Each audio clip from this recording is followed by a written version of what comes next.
Well, thank you all for inviting me to come to an 8,200-foot elevation with about 5 hours of sleep. But it's a pleasure to be here. And I was telling Scott and Kevin, who I just met the first time today, that you guys have an amazing company. I mean, I just really want to thank the HireVue people for inviting me. It's astounding to me how well positioned you are in the market.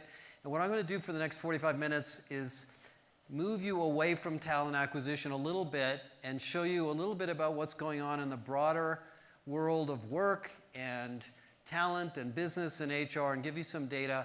And I think you're going to realize that a lot of the things that you're learning about the couple of days that you're here today are actually going to become more important in the next couple of years than you ever realized because of what's happening in the world of work. I've been, had the opportunity to work in this area for, well, I've been, an analyst for almost 20 years now, and I've been at Deloitte 5 years. And one of the things that I do at Deloitte is I co-lead the Deloitte Global Human Capital Trends Research, which is a, massive project around the world. And so we pick up a lot of sensing data from what's going on in big companies. And so I'm going to share a lot of that with you this afternoon and try to make sense of what it means about where the world of work is going and what that means for recruiting and HR and talent and leadership and all that. But to get started, I think the first point I want to make is this one. And just today, I don't know if you were checking your phones, but Travis Kalanick was just taken out of his job today, or at least he's on temporary assignment or sabbatical or whatever it is. But the point of this slide wasn't really about that point. It's that every company that I talk to, including most of yours, I'm sure, are going through a real reinvention right now of your business model. 90% of the companies we surveyed with MIT said that their core business model is under attack. Retailers, automobile companies, obviously, manufacturers, healthcare providers, even oil and gas companies, energy companies. And when you ask those same CEOs, are you ready for this change, this disruption, 70% of them said, we don't have the right leadership, we don't have the right people, we don't have the right organization structure, we're not able to adapt. Now, this is the second year we've seen this, and companies are starting to adapt. And so I think we are in the second year of a reinvention of what companies are going to look like and what work is going to look like. And I'm going to give you a sense of what that means as I go along here. And one of the indicators that I have, and maybe pieces of data that makes this real, is this one. Technology is basically increasing at almost an exponential rate. I live in California in Silicon Valley, so I've been around. I've been working since 1978, and I remember the first couple of years I was working. There was no email, there was no voicemail, there were no copier machines really. They were literally using carbon paper to make copies of things. People would take little notes on pink pieces of paper when you got a phone call. And now we have instant video, instant information on everything, news around the world happening in real time. Same things happening inside of companies. Way more technology than we ever dreamed of 35 years ago. Yet we're working harder and we're getting less done. If you see that chart on business productivity, that's the actual data. There's an increasingly bigger gap between how much technology we have and how much work we're getting done. And if you don't believe me, here's the data. If you look at the data for the United States, you look at the data for Europe, you look at the data for Canada, and I've looked at the data, almost every country except India and Africa, the very early growing economies, we are in the slowest economic or productivity growth of any industrial revolution we've ever had. And if you read the World Economic Forum, they like to say there were 4 industrial revolutions. There was the invention of the steam engine, which basically put horses out of work. The horse was the first job that was lost. The horse and buggy was replaced by steam cars. Then there was the invention of electricity, where electric motors replaced steam motors. And in the early days of that, we saw massive increases in productivity. Then there was the original, which also, by the way, created the internet and telecommunications, which nobody knew that was going to happen when electricity was discovered. Then there was the original invention of the computer in the 1960s, originally big companies like IBM and Burroughs that were used for data processing. Again, a huge increase in productivity. And now we have this revolution, which is kind of called digital, which is a combination of mobile and always-on computing and cloud computing and AI and cognitive and conversational systems. And we're seeing almost no productivity at all. And you have to ask yourself, why is that? And I think what's going on is I've done a lot of research on this, and I talked about this at our conference a couple weeks ago, is whenever new technology enters work or lives, we adapt quickly as individuals, but organizations adapt much, much more slowly. And it takes sometimes decades for our organizations to figure out what to do with the technology. In fact, the first electric motors that replaced steam motors in manufacturing plants, there was no productivity improvement because the managers that were running those manufacturing plants didn't know what to do with electricity. So they just swapped out the steam motors with electric motors. And then the next generation of managers came in and said, gee, we can do real-time manufacturing. We can do just-in-time manufacturing. And we can do micro-manufacturing. They were the ones that came up with new ideas. And sometimes it takes a generation for these new ideas to come and take advantage of the technology that we have. And that's what's been going on around the world. I know this is true for a couple of reasons. First of all, we've done research on what it's like to be an employee, and you know this, and I certainly know this, and I hear it from my kids. We are working harder, we are more distracted, and actually less productive than we maybe ever been. The way I like to think of it is we're basically all living in a world of never-ending FOMO at work. What is it that I missed out on today? Should I check my email? Should I go to this conference call? Should I go to this meeting? Should I get in the car and go visit this client? There's too many things coming at us at one time. And we, unlike computers, have to rest, and we have to think, and we have to have time with our friends and our family to actually adapt to our lives. Computers don't need that. They can run 24/7, and they don't get tired. And the sad thing about this is if you look at the data on the right, 40% of Americans have now reached the conclusion that they can't have a highly successful career and a happy family life at the same time. So this is creating a little bit of a breakage in our whole social system. We're also taking less vacation. Now, this is another astounding fact that I identified last year when I was doing research on this. We are taking a week less vacation the last 2 years than we did 10 to 15 years ago. So we're spending more time at work. I mean, it's wonderful that we can work at home, and it's wonderful that we can work at Starbucks, but the problem is we don't know how to turn it off. And I don't think we've created the social norms or the tools or the systems to do this. In fact, there's a really interesting thing that happened the last couple of months. 2 engineers, one from Google, one from Facebook, went rogue, and they went public, and they basically said, we have been developing addictive drugs, and here's what we've been doing, and here's the tricks that we've been putting into our systems to get you addicted to our software. Things like delays, delayed gratification. I don't know if you've read these articles about the tricks that people have used to engage us with their software. These are companies that are driven, their business models are driven by advertising, so they're incented to get us engaged in using the systems more and more and more. In fact, I was sitting in the back of the room just while I was preparing, and I was playing Clash Royale. Have any of you ever played that game? Completely addicted game, and I'm addicted to this game all the time, and I'm very aware of this, but this is what's been going on, and I can't stop it either. So these are the things we haven't adapted to yet. When you look at it from an HR perspective, it manifests itself in employee engagement. Now, employee engagement is a wonderfully hot topic. I mean, there's thousands of books and magazines and articles and blogs, and everybody's got their new tool, and all the vendors are now engagement vendors, and the word happy has suddenly become the next, most of the new software tools have the word happy in their name, if you notice that. Because we're going to figure out how to make people more engaged. Guess what? If you really look at the data on engagement, it's actually going down. I've looked at it. I've got access to the Glassdoor data. I look at it every 6 months or so. It's almost exactly the same now as it was in 2008 during the global recession. Aon Hewitt just did a study about 3 months ago that shows that global engagement dropped by 4% in the last year, and it actually dropped by 8% in China and India, the highest growing economies in the world. So we've got some challenges. There's some real issues going on.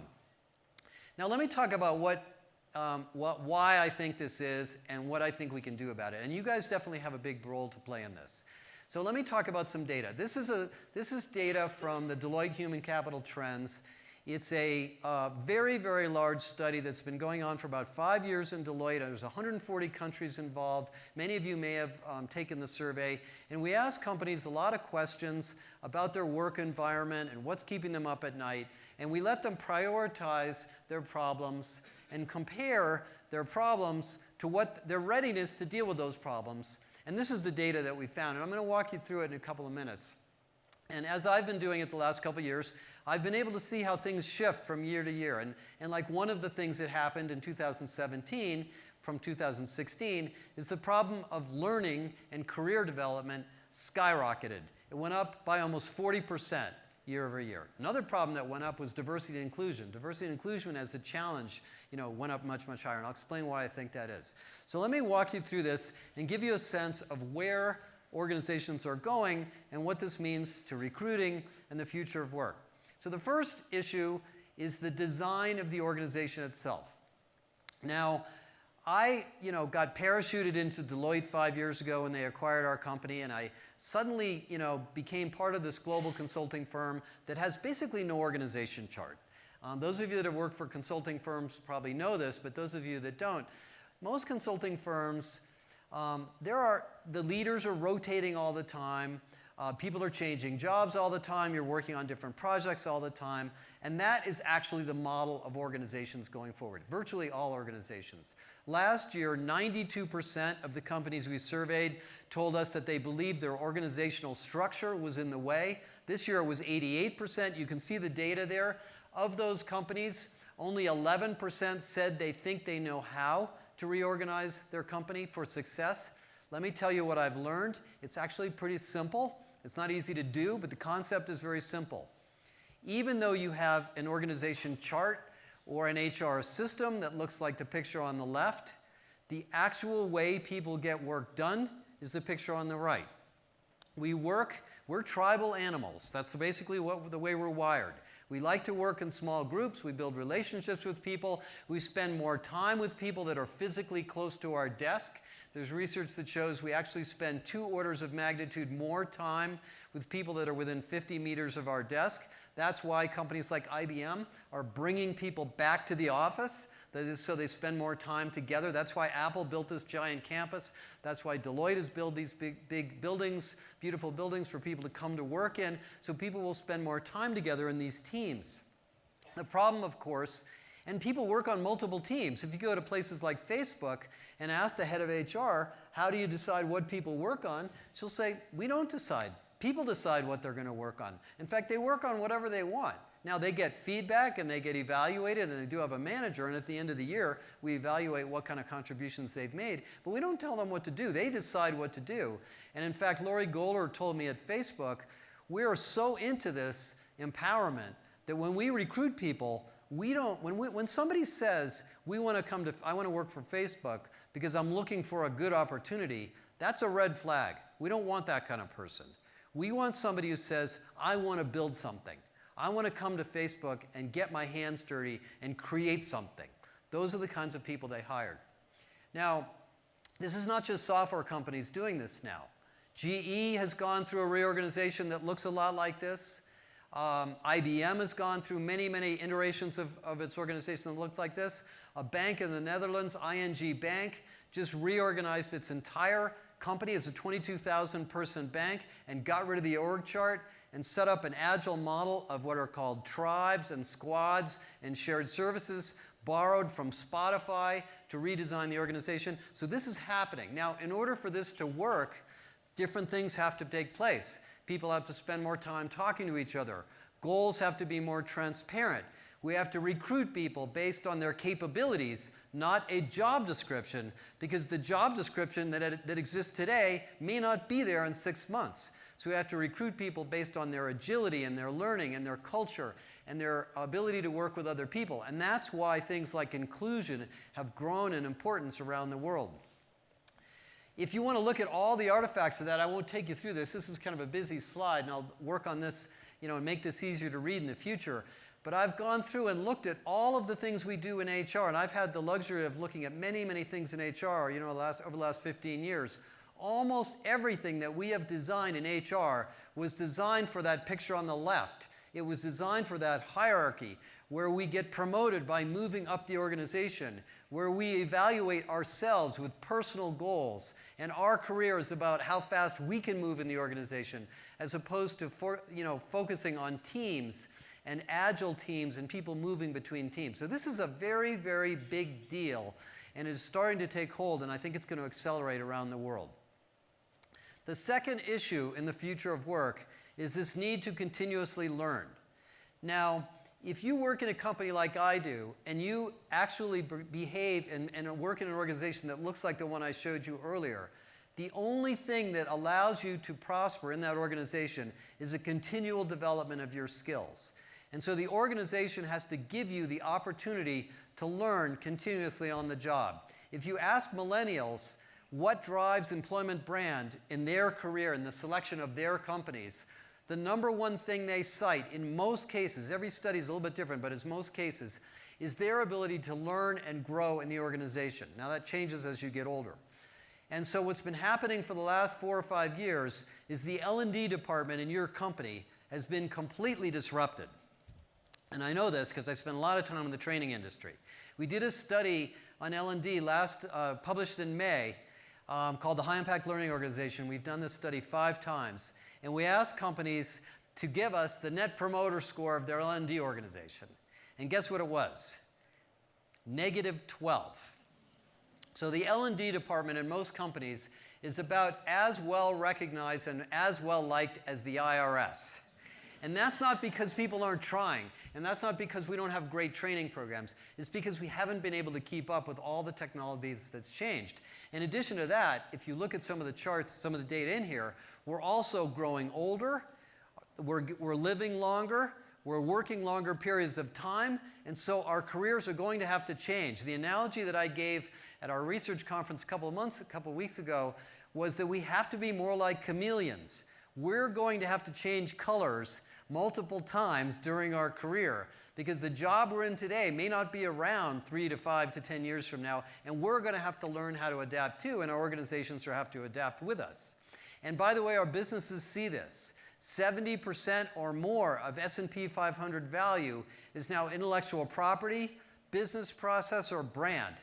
That means people. So if we can't continuously develop people and create an organization where people continuously learn, then that part of our organization won't succeed. And one of the most disruptive parts of this relative to HR is careers. Now, those of you that have been around the business world sort of to my era, you remember that it used to be you joined a company and there was a career map, and it was pretty clear, and the manager could tell you, over your 30 years working here, you're going to do this, and you're going to go staff and line, and you're going to get this kind of assignment and that kind of assignment, and you could kind of gauge your success, and there was a certain security in that and sort of safety with that, and that's actually, that model of careers is what created the middle class in the United States, by the way, in the 1960s and 1970s, is people went to work for big companies, and they progressed up that career over time, and they made a reasonably good income, and they could buy a house and put their kids in college. And as you know, we have a lot of disruption in income and inequality in income, and a lot of that is because of the way careers have changed. And HR organizations are struggling to deal with this. In fact, some of the research we got from Cedar Crestone, which is one of the largest studies of HR technology that came out last fall, I believe, said that of all the HR technology that companies are buying, the fastest growing segment is career management software, which isn't even a category yet. It's a feature in a lot of the current technology systems that are out there. So companies are really working hard on trying to figure out how to do this.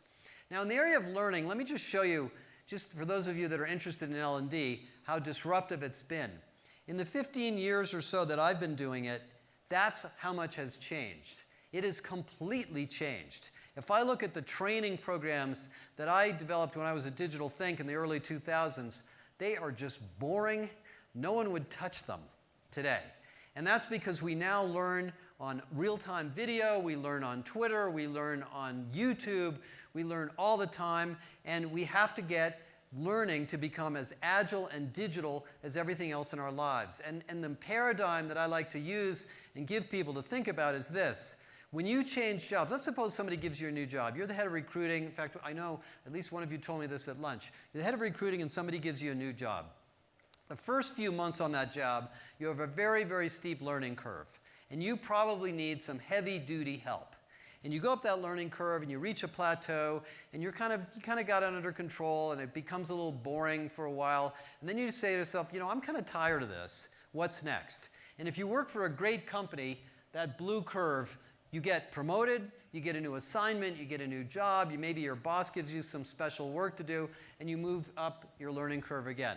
If you don't work for a great company, that happens.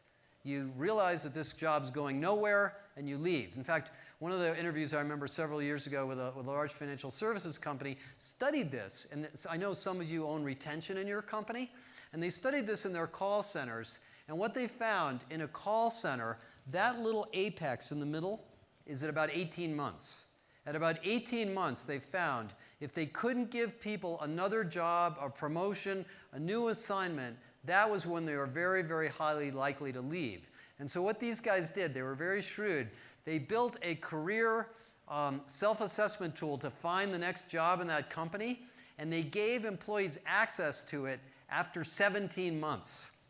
So they knew that they would be in this job for a year to a year and a half, and then sometime around 15 to 17 months, they would give them access to this career portal so they could see what other jobs were available in the company. They had a huge improvement in engagement, a huge improvement in retention as a result of that.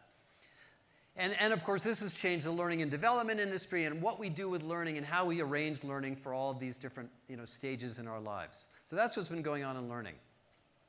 The third issue that came up in the survey this year was recruiting, the area where you live. And this jumped up quite a bit. And you guys know better than I do, there's dozens and dozens of issues going on in the areas of recruiting.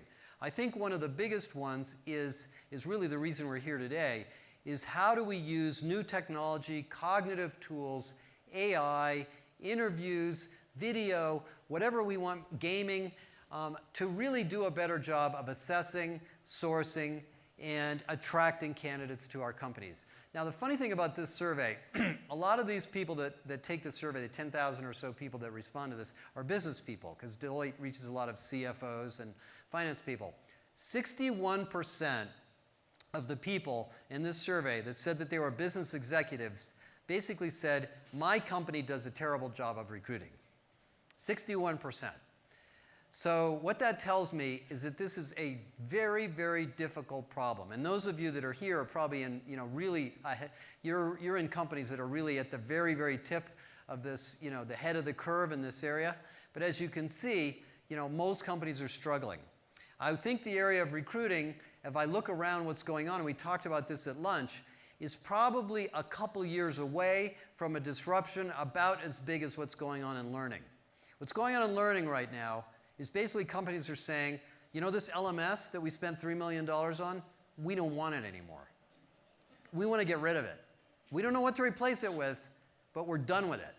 And I think we're going to be there with your ATS within probably 24 months. Now, unfortunately, the vendor market in that part of the market is a little bit behind, and there's a couple more years to go. But I would not be surprised to see companies like HireVue become much bigger companies. The ATS vendors that are out there grow exponentially. There will be M&A. There will be some very, very interesting things happen. We talked about this at lunch, and we basically went around this table with the folks that I was with, and everybody was describing the challenge they have finding the right ATS that works for them. There really is no next generation solution yet, and I think that's a big opportunity for the technology market. The fourth area that came up in the survey is something we now call the employee experience. And let me give you some sort of language about this. The word employee engagement is a buzzword, and it's kind of an old one. And I'm not crazy about it, to be honest. We did research, we started this research business I mean, those of you that know what I do, I'm actually not an HR person. I have an engineering background. And so when I went into all this research, we decided what we were going to do is we were going to basically try to find everything going on in HR and study it and see whether it's working or not and what could we do to help companies make it better. And so 4 or 5 years ago, we decided, let's go study employee engagement. So we hired an analyst who was an engagement expert, an IO psychologist, and she came into our company. And she said, and I said, I want you to go out there and do a big study of employee engagement. Go out and find what companies are doing. Figure out what tools they're using. See what's working, see what's not working. And we'll give you 9 months or a year to do this. And she said, I don't need to do that. I already did it. I wrote a book. Here's the book. Read the book. We don't need to do this. We'll just use my book. And I said, okay. I looked at the book and I said, well, I don't really want to use your book. I want to figure out what's really going on. And I think that is the problem with the engagement industry. We're still using a lot of older ideas and concepts and books and models that were developed, great stuff, that were developed a decade or 2 decades ago that don't apply in the organizations that we're living in today. And the reason I know this is because we have a huge, incredibly fast-growing industry of feedback tools, pulse engagement surveys, and they're asking people all sorts of different questions that were not in the Gallup Q12. And the reason that we got into that problem is that the companies that sold engagement surveys developed a business model about selling normative benchmarks to compare you against your peers. And as interesting as that sounds, that's not really what companies want. They want to know, what is it like to work in my company, and what can I do to make my employee experience better? I just had a conversation with the head of employee engagement at United Airlines, and you know what's been going on over there. And they're just starting a journey to figure out what the employee experience is at United Airlines. I mean, it's really sort of interesting that they're just starting that journey, but that said, they have found 2 unique things in United Airlines that have been extremely poorly taken care of over the years that they're now fixing that are not necessarily problems in other companies. I don't want to say what they are, but every company has to go through its own journey, and that's what this employee experience is about. Employee experience is just like you're all interested in the candidate experience. We had that wonderful presentation from Unilever this morning, or earlier today. It was absolutely fantastic, talking about Sandy, I think was the name of the persona. We have to do that with all of our employees. We have to look at the employee journey for new employees, seasoned employees, senior people, new managers, and figure out what engages them in a unique way. I'll give you an example of this. One of the clients I talked to about this was Royal Bank of Canada. And this is a big problem in a big company. You can't possibly know everything that's going on in every person's mind. But they said, we know that we have a retention problem and a big productivity problem in the first-year employees in the branch banks. The first year is an extremely difficult job. There's a lot to learn. They touch customers directly. There's high turnover, high ROI of training these people. Let's do an entire study of the first-year branch banking experience. And they looked at it. They looked at the first day. They looked at the first week. They looked at the first month. They looked at the first quarter. Then they looked at the entire year. And they plotted out what's called a journey map. And those of you that are doing candidate experience work, you should probably know what design thinking is. You just have to do a journey map of what it's like to be a candidate in your company. It's the same exact process. And they found that they could actually do a whole series of small things during that first year, timed at a particular time, to improve that group's employee experience. And sure enough, they implemented that program, built some digital tools, and their employee experience and their employee engagement skyrocketed, their retention went up, their branch profitability went up, all sorts of wonderful things happened. So my point is not that engagement isn't the right idea, but we have to think about it as an end-to-end experience and study it in the form of personas and design thinking, not just doing a once-a-year survey and hoping that we moved up 2% over the year before. And I think most companies are getting that. We have a tool set for this, and I'm not here to sell a bunch of Deloitte stuff to you guys, but this is something for you to see later. I'm sure we'll figure out why to give you access to these slides.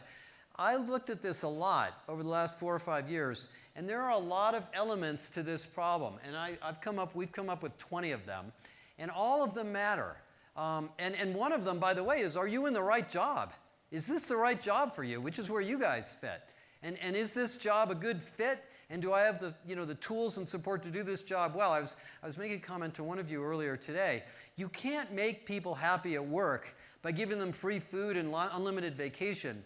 People become happy at work when they have a great job that fulfills them, that lets them do what they want to do in their lives and has a great environment around them. So there's a lot of sort of new thinking that's going on in this area.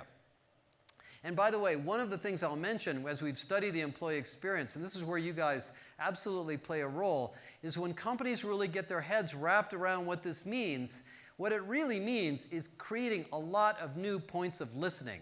Pulse surveys, exit interviews, stay interviews, which we talked about a little bit earlier. I heard somebody talk about earlier up here. Performance check-ins. If you looked at performance management today, check-ins every quarter. All sorts of new tools. One of our clients is the head of HR for a large, 100,000 person healthcare organization in the Midwest. They now pulse survey their employees every week. They ask one question of their employees every week. They've been doing this now for almost a year and a half. The data's been incredibly useful. They give the data right back to the line managers. They don't just sit on it in HR. And they are now correlating the answers to those questions with patient scores and patient satisfaction. And now they can really understand what they need to do at a very local level to improve patient outcomes and patient satisfaction in their hospitals as a result of creating this kind of an architecture. And this is really part of organizations of the future. Part of this is also changing the way we evaluate and manage performance. If you're in one of these next generation organizations where you're working on project teams, you might not even be working for your boss. Your boss might actually be in Deloitte we call it your career advisor, but there might be a project manager that's working on a project, and you might have a line manager that's part of your, the part of the organization that you're fitting into. So how do we decide how you get evaluated? How do we decide what your goals are? How do we set your goals? That is being completely reinvented in the areas of performance management. And this horse left the barn about 4 or 5 years ago, and companies are doing this all over the world.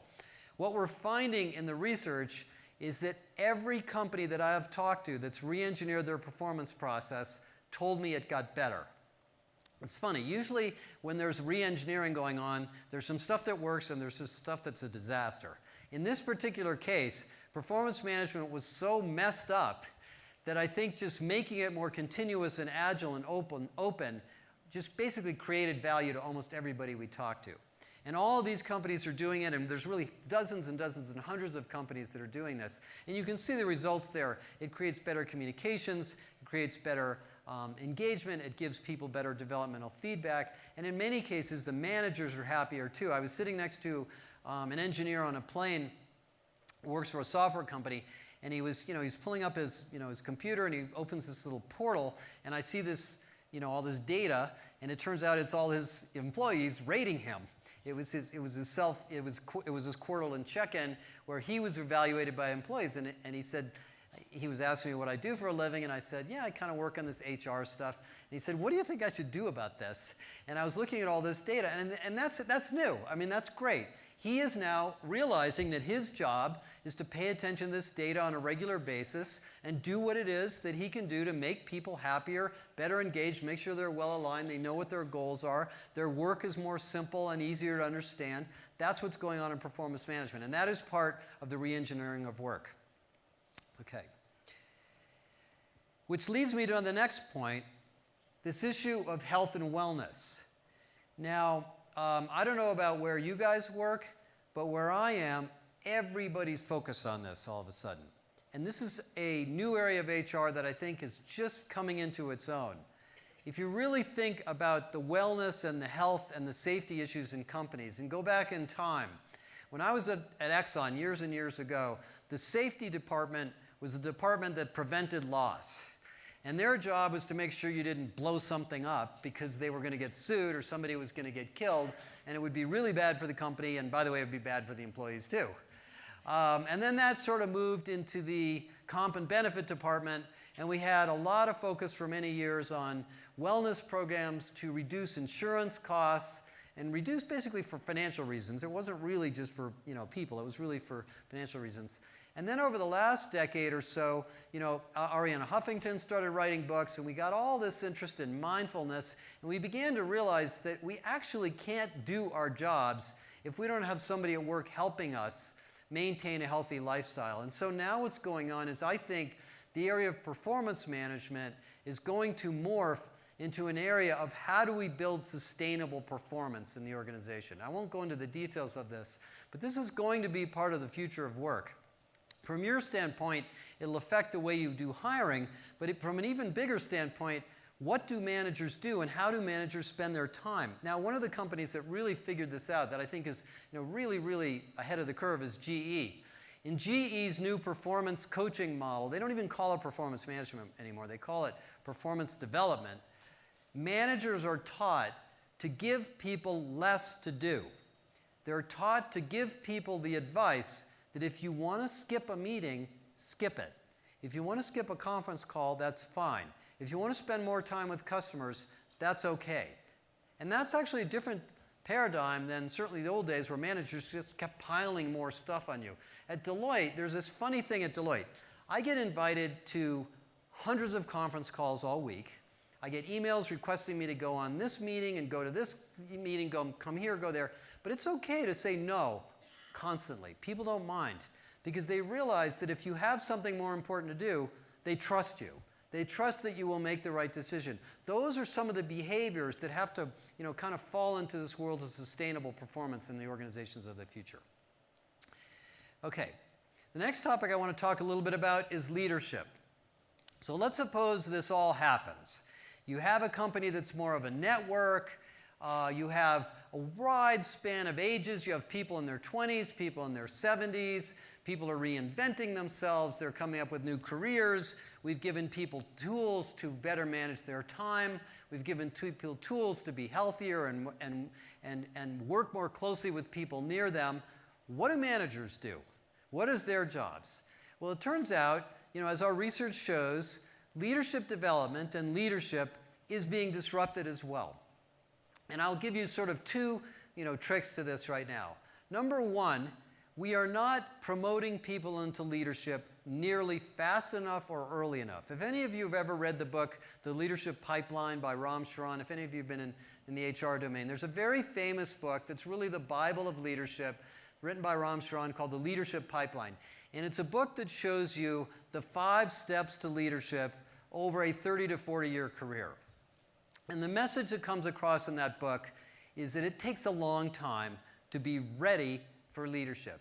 And we create hypo programs and 9-box grids to determine who is ready, and then we spend years preparing people to be ready for leadership, and then when they're ready, we give them the job. But you know what? By now, these days, by the time you make them ready, they're gone. They've left. They've gone somewhere else. And so we have to put people into leadership much, much faster. The reason that I know this is a problem is Deloitte does an annual survey of millennials. Millennials, by the way, are up to the age of 35, so millennials are not necessarily young people anymore. Mark Zuckerberg is a millennial, and he's running one of the biggest companies, most successful companies in the world. 70% of millennials this year told us, there were 70,000 people who took this survey, 70% of them told us they have had no leadership development and no leadership opportunities in their career. Those are people that are unhappy, ready for something new. So that's number one with leadership. We have to promote people earlier. Number two is we have to rethink what a leader is. In a future thinking or a future looking organization, leaders are leaders because they have followers. Leaders are inclusive. Leaders create relationships. Leaders understand the way the organization works. Leaders don't just tell people what to do. They don't sit behind a desk and create plans. They're out there working in the organization. So a lot of work is going on in the leadership industry to really reinvent the leadership model. Now let me give you just a little bit of sense of this. We have a group in Deloitte that's been studying what we now call digital leadership. By the way, I think the word digital is about to go away too. I'm ready to see it just disappear. Kind of heard a little bit too much of it. That's my prediction. A year from now, we're not going to be talking. We'll be using the word intelligent or something.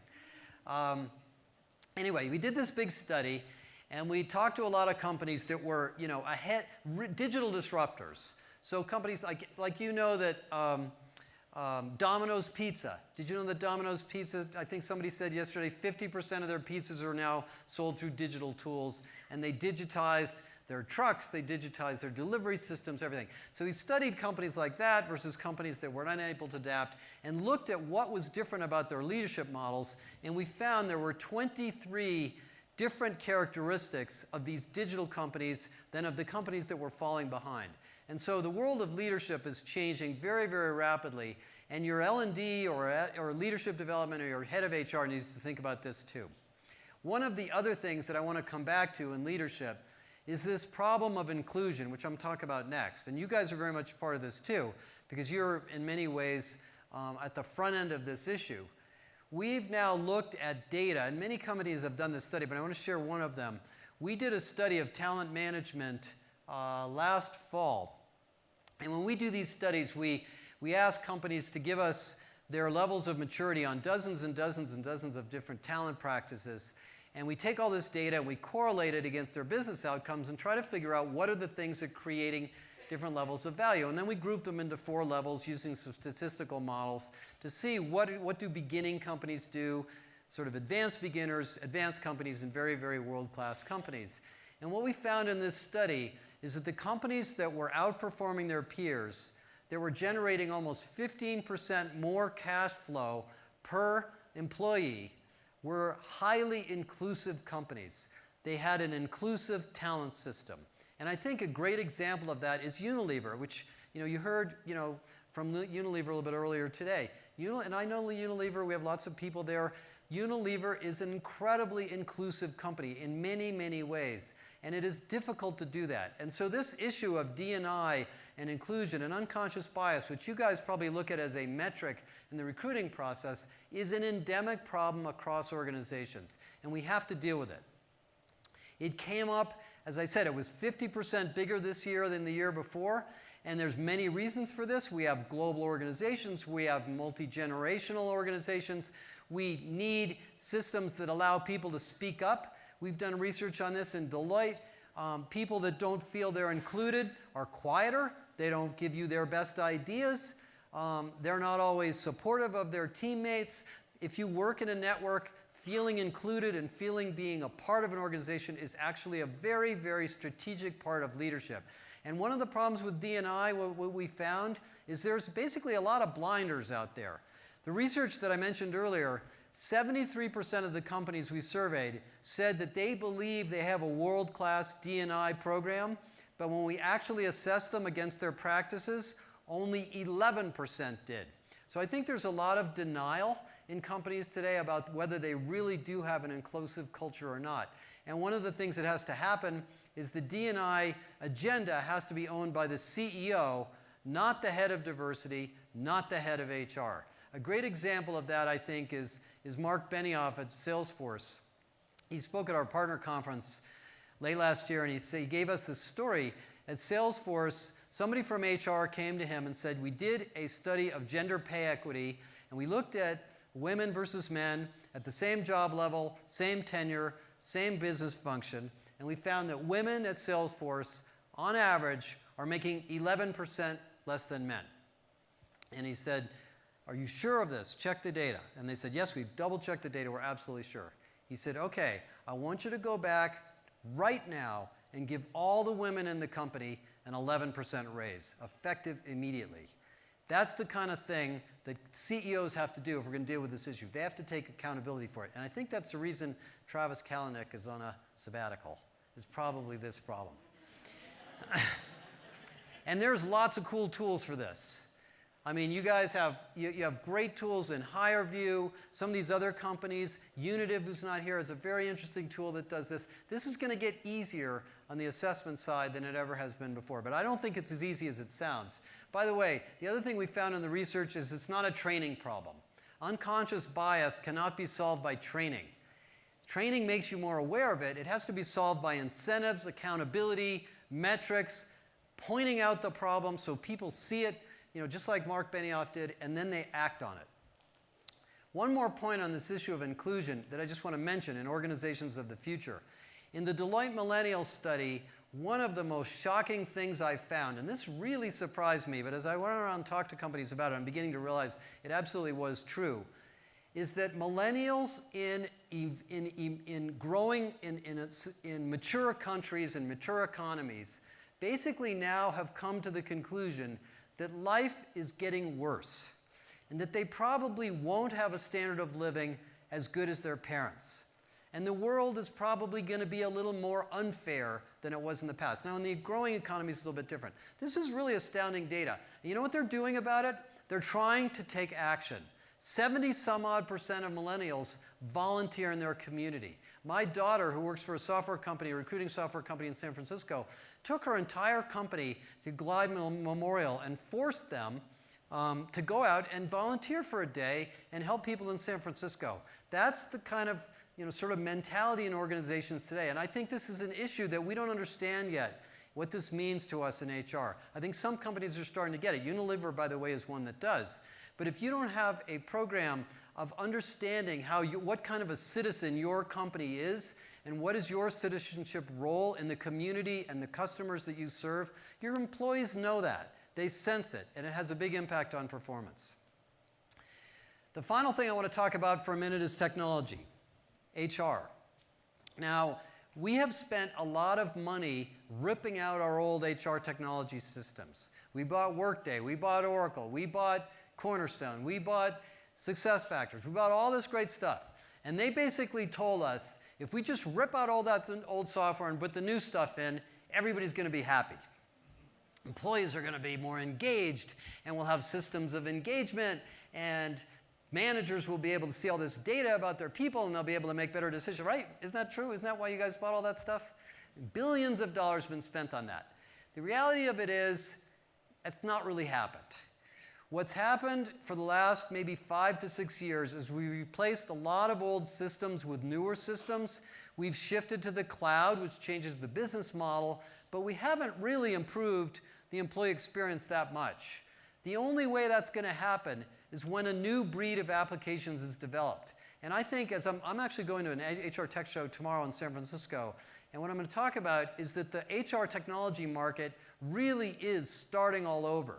Tools like HireVue, tools like BetterWorks, tools like Reflective, these small, innovative software companies that are building these next generation tools for recruitment, AI feedback, analytics, learning, they are going to be the future of your company. They are going to eventually be stitched together in a new set of software. When Cisco decided that they were going to run their company like a network, and they looked at the organization model I showed you in the beginning, and they made a formal decision. We are going to work on fostering teams and understanding what makes teams work. They looked at their core ERP system, and they said, this system has no knowledge of any of the teams in this company. It has no knowledge of who's working on what projects. We don't even have any data. We need a whole new set of systems to allow us to do this. So I think there's going to be some really exciting new things happening, to say nothing of the fact that the tools we use just for general work have changed too. One of the things that I like to talk to HR departments about is this is the time when you have got to be talking to IT, because your IT counterparts are playing around with Slack or Workplace or Teams from Microsoft, and they're experimenting with this stuff. And those tools are going to change the way people work and the way they share information. And they're going to have a radical change on how things get done at work and where people spent their time. And I do think a lot of the HR technology that we use today is going to be embedded in these tools as well. So that's a little bit about what's going on in the area of technology. The other thing that's going on in technology is analytics. And you guys know this, because we were talking about it at lunch. Analytics has been around a long time. I've been studying people analytics since I first got into this. And I've gone to lots of conferences, and there's always a bunch of geeky people in the room saying, we've been doing all these analytics and no one's paying attention to anything we're doing. I think those days are over. I think analytics has gone mainstream, and most CHROs and CEOs expect you to give them meaningful data about what you're doing. And I don't mean a bunch of PhDs that sit around and run a project that takes 3 months and comes back and says, here's a retention model that'll help us figure out why we just lost a bunch of engineers. I mean embedded technology that allows people to get the data they need now. And this is the direction that's going on in analytics. It is maturing at an amazing rate. It's no longer a nice to have, it's a must to have. And for those of you in recruiting, you know this. You really can't do your job without good data and without good tools, and the tools are getting better all the time. One of the areas of analytics that I think is really fascinating in the organizations of the future is tools to actually measure the network. There's a set of tools now available called organizational network analysis that actually can look at who's working on what project and who's communicating with who. These kinds of tools are now embedded into Outlook, and they're embedded into almost all the new HR technology that you buy from small vendors. So we're going to get some really interesting data. So finally, let me wrap up with the future of work.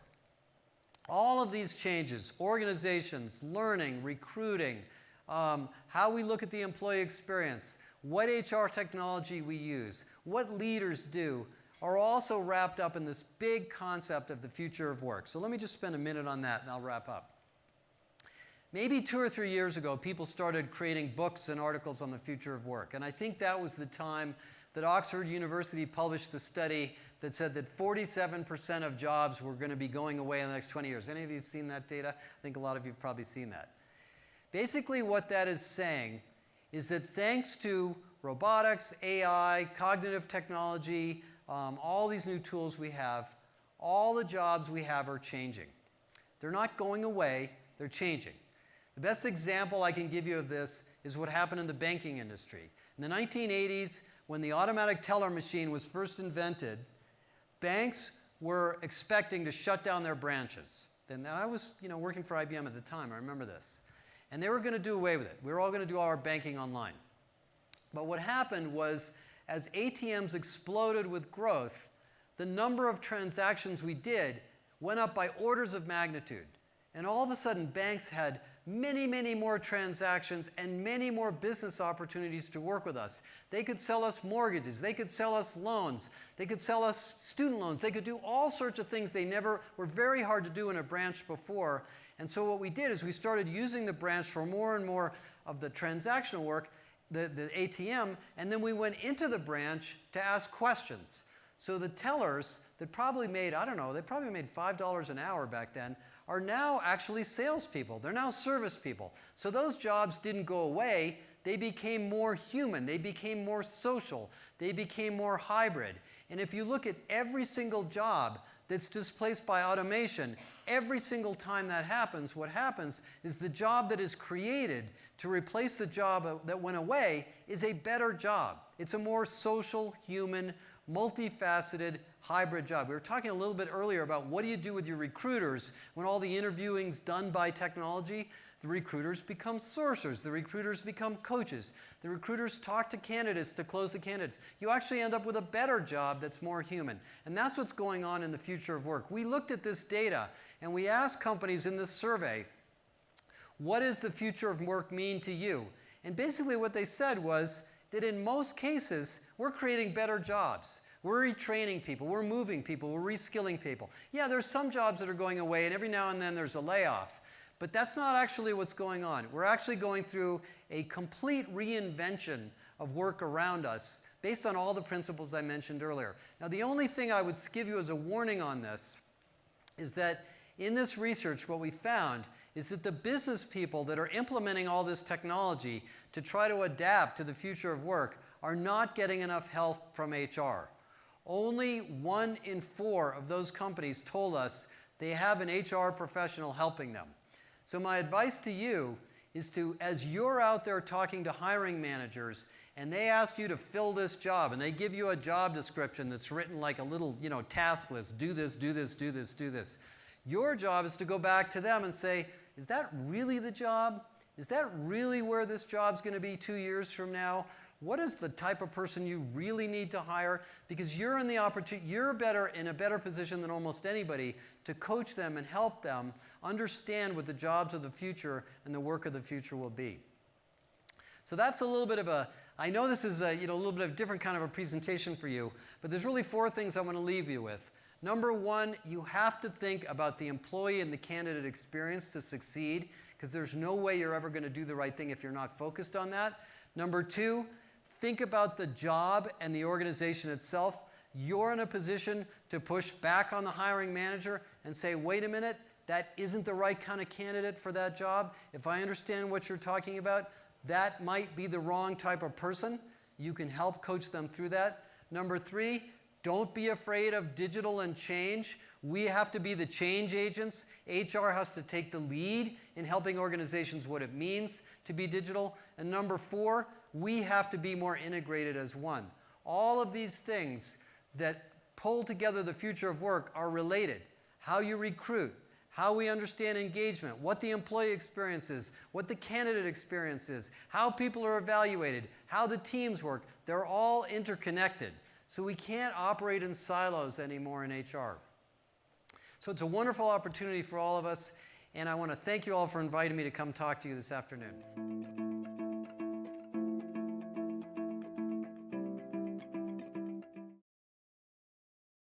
First, a couple of years I was working, there was no email, there was no voicemail, there were no copier machines, really. They were literally using carbon paper to make copies of things. People would take little notes on pink pieces of paper when you got a phone call. And now we have instant video, instant information on everything, news around the world happening in real time. Same things happening inside of companies, way more technology than we ever dreamed of 35 years ago. Yet we're working harder and we're getting less done. If you see that chart on business productivity, that's the actual data. There's an increasingly bigger gap between how much technology we have and how much work we're getting done. And if you don't believe me, here's the data. If you look at the data for the United States, you look at the data for Europe, you look at the data for Canada, and I've looked at the data, almost every country except India and Africa, the very early growing economies, we are in the slowest economic or productivity growth of any industrial revolution we've ever had. And if you read the World Economic Forum, they like to say there were 4 industrial revolutions. There was the invention of the steam engine, which basically put horses out of work. The horse was the first job that was lost. The horse and buggy was replaced by steam cars.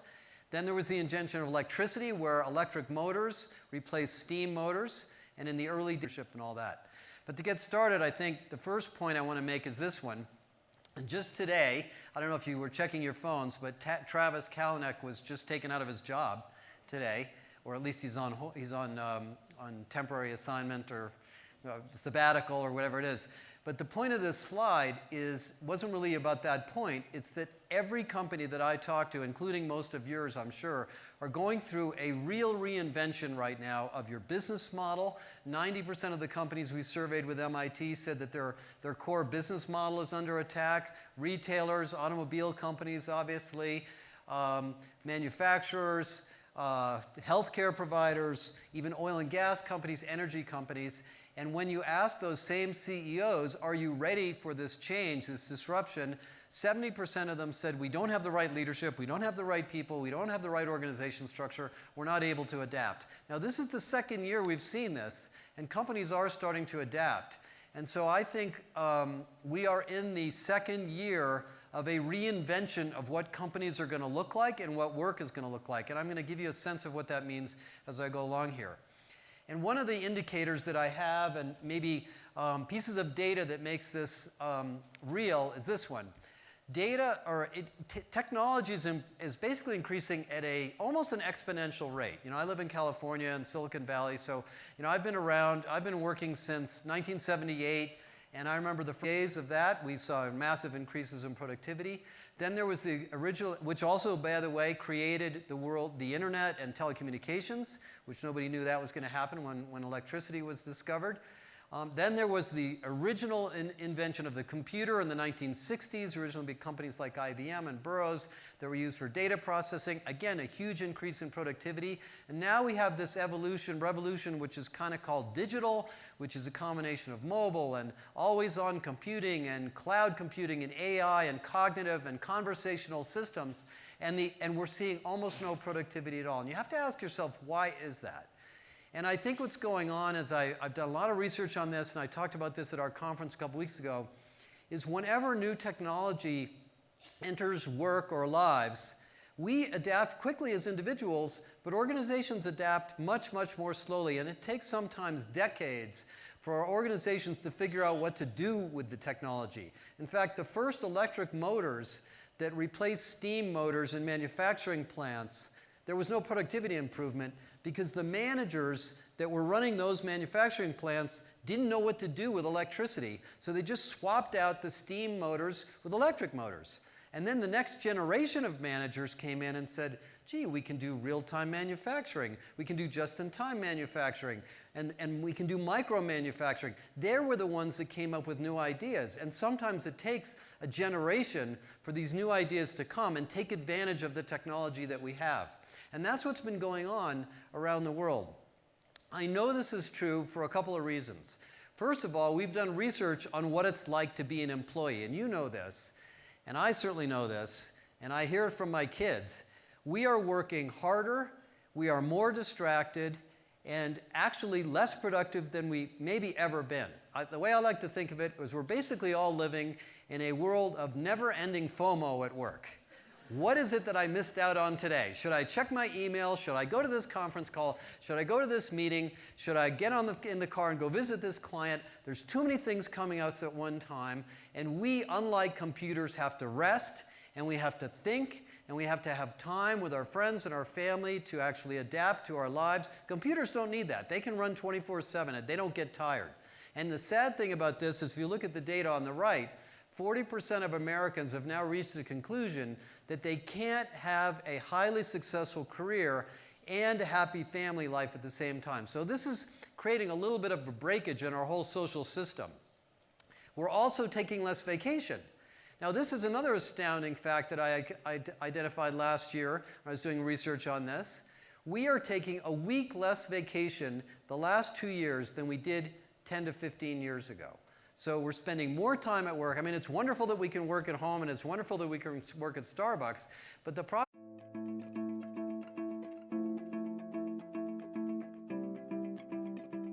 Well, thank you all for inviting me to come to an 8,200-foot elevation with about 5 hours of sleep, but it's a pleasure to be here. And I was telling Scott and Kevin, who I just met the first time today, that you guys have an amazing company. I mean, I just really want to thank the HireVue people for inviting me. It's astounding to me how well positioned you are in the market.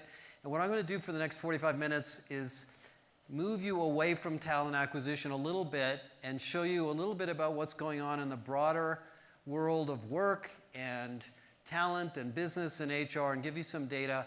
And I think you're going to realize that a lot of the things that you're learning about the couple of days that you're here today are actually going to become more important in the next couple of years than you ever realized because of what's happening in the world of work. I've been, had the opportunity to work in this area for, well, I've been, an analyst for almost 20 years now, and I've been at Deloitte 5 years. And one of the things that I do at Deloitte is I co-lead the Deloitte Global Human Capital Trends Research, which is a massive project around the world. And so we pick up a lot of sensing data from what's going on in big companies. And so I'm going to share a lot of that with you this afternoon and try to make sense of what it means about where the world of work is going and what that means for recruiting and HR and talent and leadership.